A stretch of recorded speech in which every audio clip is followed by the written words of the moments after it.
death stays away from you.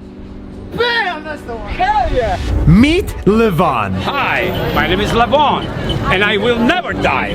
But from the look of him, he honestly looks like he's about to die. He has white hair, disheveled clothes, he's 65 years, he's retired, living in a tiny apartment by himself, waiting for his last day. But is he? Not that! This guy, despite his age, is Armenia's most popular roller skater, and his skate park is the highway. Don't try this at home.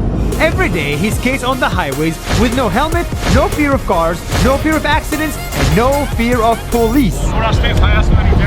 You'd think people would hate him for this, but they don't. They love him, and the police, he says, is his friend. Everyone is my friend. Levon lives every day free of fear and full of life. If you're not afraid of death, death stays away from you. And that mentality has made this guy ageless. That's 1 minute. See you tomorrow!